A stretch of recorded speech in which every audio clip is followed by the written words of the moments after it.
Je crois qu'on finit toujours par faire la musique du metteur en scène. En fait, on croit qu'on est libre. C'est d'abord un choix de mise en scène. C'est effectivement un autre personnage qui donne un autre, qui révèle un autre pan du film, plus secret peut-être. Elle sert le film et en même temps elle m'est très personnelle. Il n'y a rien de pire que tous ces mixages lisses où on ose mais pas vraiment. Là au moins, et c'est ce qui me plaît dans la démarche de Benoît, c'est qu'il y a toujours une audace extrême. C'est tout ce que j'attends du cinéma, quoi. C'est-à-dire de passer d'un univers à l'autre. C'est ma chance.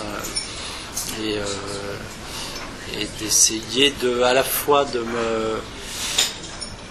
pas de m'adapter, mais de recevoir tout l'univers d'un metteur en scène, mais aussi d'amener mon petit machin avec jubilation. Voilà. Aujourd'hui, j'ai la chance de travailler dans la jubilation.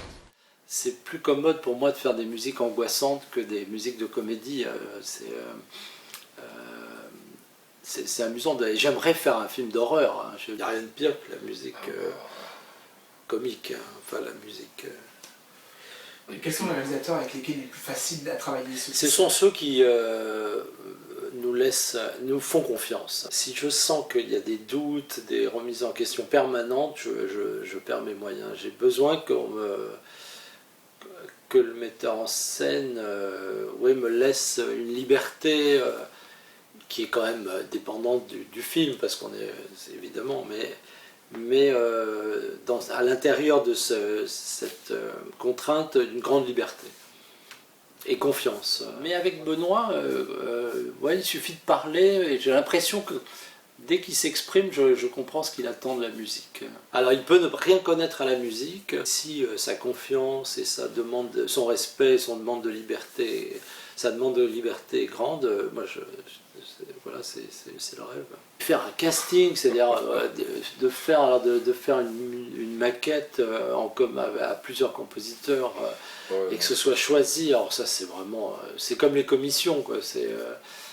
On finit par choisir le truc le plus moyen.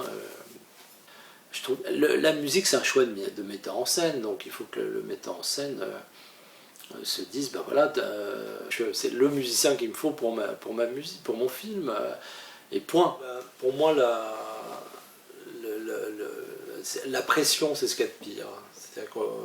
Et l'expérience ne joue pas, la pression reste toujours la même, j'ai toujours l'impression de recommencer. Une pression qu'on se donne aussi, mais comme on est quand même, il faut que sa musique plaise au metteur en scène, au producteur, qu'elle fonctionne avec le film, oui, j'ai l'impression que plus ça va, plus la pression augmente. Sur l'orchestration, enfin sur la technique même, évidemment, j'ai progressé, je suis à l'aise, mais sur la relation de la musique et du film, jamais. Parce que chaque film, c'est pour ça que j'ai horreur des tape music, des musiques provisoires, parce que chaque film est singulier, et à chaque fois il faudrait faire une musique particulière, ce qu'on ne fait pas toujours. Je ne sais jamais comment l'alchimie musique et nouveau film va fonctionner. Si c'était confortable, ce serait emmerdant.